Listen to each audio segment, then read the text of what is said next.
I first got news about this story on Saturday, but I knew for a fact that there was going to be repercussions to this story, so I wanted to wait until at the very least until Monday so we could potentially see how this story developed. And lo and behold, it really developed. So real quick before I get to the content, if you go to my Instagram story, you should see a poll that says, do you want to win a pair of Apple AirPod Maxes? All you have to do is vote on that poll to officially enter the giveaway. I'm going to be announcing a giveaway winner for a pair of Apple AirPod Maxes tonight if you follow me on Instagram. After that, we're going to start doing jersey giveaways to anyone that subscribes and turns on our notifications for this channel. Just let me know what jersey you want in the comment section down below. And now that we got all that out of the way,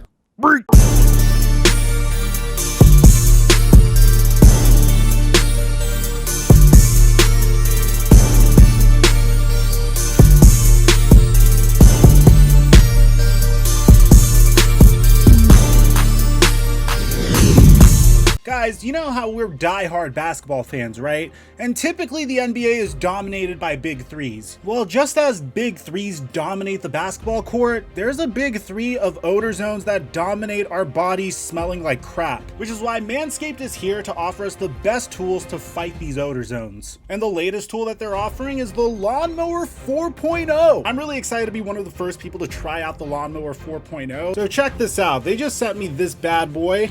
Ooh, the packaging's nice. Look at this. Look, man, I'm telling you guys, women will not take you seriously unless if you manscape. It isn't the 1970s anymore, man. Take care of that situation. The Lawnmower 4.0 has these ceramic blades with skin-safe technology which help reduce nicks and cuts and can easily be replaced so you can groom with confidence. This is on, right? Oh my God! Perfect for showering.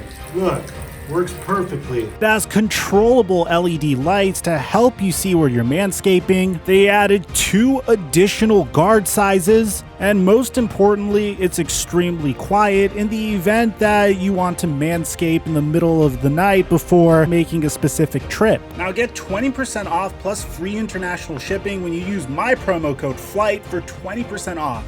That's promo code FLIGHT for 20% off of Manscaped products. And thank you, Manscaped, for the sponsor. Mic check 1212. What's going on, everybody? One theme that we talk about on this channel ad nauseum is the fact that there are times where a player or a team or a coach makes the right move for themselves, or on paper, in theory, it appears to be the right decision for their career.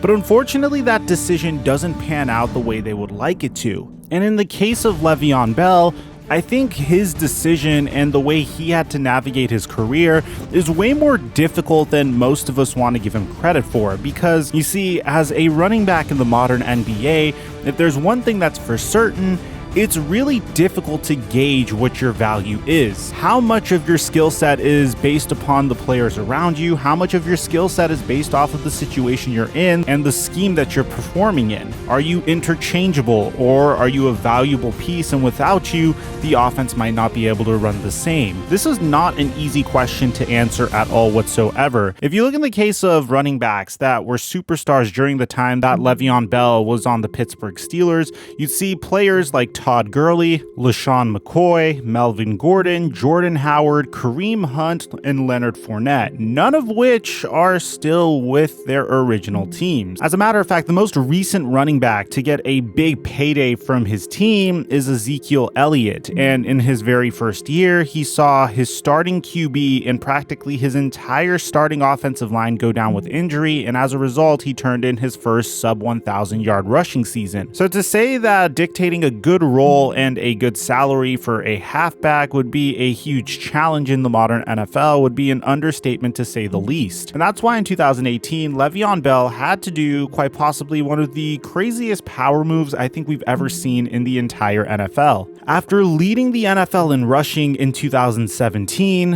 while also coming down with 85 receptions for 655 yards, and a combined 11 touchdowns from both rushing and receiving, Le'Veon Bell decided to sit out the entire 2018 season until the Pittsburgh Steelers elected to sign him to a contract extension.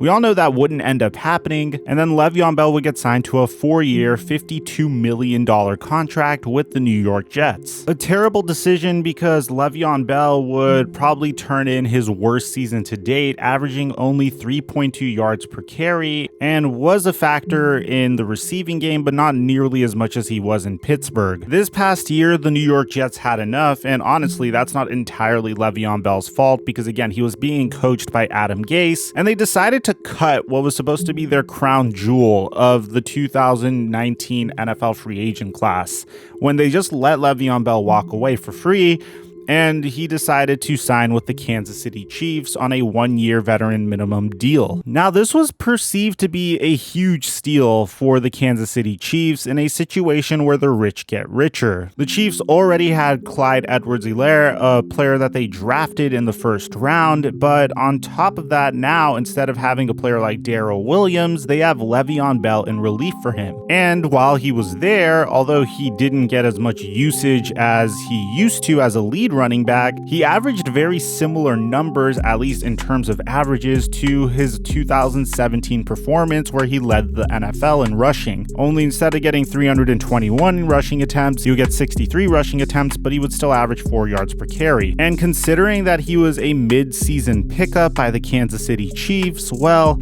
you have to think that that's not necessarily the worst case scenario for him, but Le'Veon Bell would have to disagree with you. So on Saturday, Le'Veon Bell responded to an Instagram comment saying that I'll never play for Andy Reid again.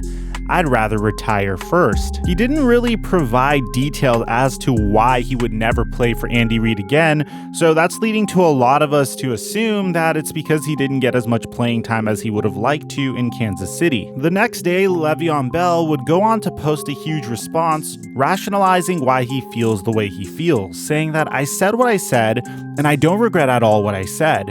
For those of you that have a personal problem with me because of what I said, that's fine. You have your right. Just understand that I also have my right for how I feel about my personal problem with Dude because of what he said to me. Never did I say that I didn't enjoy my time in Kansas City because I loved my time there, and it was probably the closest locker room full of players I have ever been around. I enjoyed my teammates, the city, the food, the fans, and just about everything in Kansas City.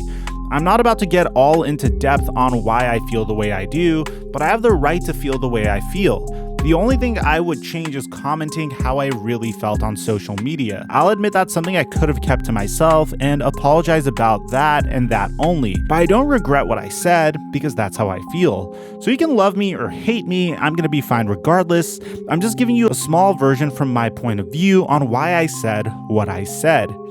Before I get to what Tyrann Mathieu says in regards to this, because he comes after Le'Veon Bell's neck for what he says, let me just comment on how horribly Le'Veon Bell's managing his career at this point. This is a guy that is 3 for 3 in burning bridges with the teams that he was with the Pittsburgh Steelers, with the New York Jets, and now with the Kansas City Chiefs. And although you could make a rationalization for the Pittsburgh Steelers, maybe Antonio Brown was a head case, maybe Ben Roethlisberger was a diva, maybe the triplets that they had formed in Pittsburgh just weren't meant to be together. You could make an argument for that. And even in New York, you could say the reason why Le'Veon Bell didn't succeed is because he was placed in a situation where he was playing under Adam Gase, a head coach that clearly didn't know what he was doing, and a developing QB that never had a chance in Sam Darnold because, well, he didn't have a head coach that knew what he was doing in terms of developing him. But when you go out against one of the most beloved head coaches in the entire NFL, who most players never had a single complaint playing for him, and you have to understand, this is a guy that coached the likes of Terrell Owens, Donovan McNabb, Javon Curse, Brian Dawkins, Michael Vick, when everyone was giving up on Michael Vick. There hasn't been a single player that has ever spoken out in regards to Andy Reid. And considering how Le'Veon Bell is a 29-year-old halfback that hasn't been productive over the past 3 years, who is still a free agent trying to hopefully latch on with a team, coming out and speaking out against one of the most beloved head coaches in the entire NFL isn't doing well for your prospects. Now, Tyrann Mathieu came out and responded to Le'Veon Bell what most of us were thinking, which is these fellows will blame everybody for their lack of success. That's how I know I'm built different. And at this stage of his career, there's no doubt in my mind that Le'Veon Bell could perhaps provide some help for any NFL team that is in need of a pass-catching running back. But if there's one consistent theme that we've seen in the NFL, it's that no matter how talented a NFL player is, if there is a consistent pattern of not being able to get along with teammates, of abhorrent behavior that is divisive and polarizing, then most teams will go ahead and avoid you. And in the case of Le'Veon Bell, we could make a rationalization for why he wasn't happy in Pittsburgh. He wasn't getting paid, and Antonio Brown and Ben Roethlisberger may have been difficult to get along with, and they all went their separate ways at the end of the day. In New York, you have Adam Gase, and I understand that was not a good situation for himself either. But now when you go to the defending Super Bowl champions and then call out their head coach, then try to apologize but fail to do so, saying that I regret what I said, but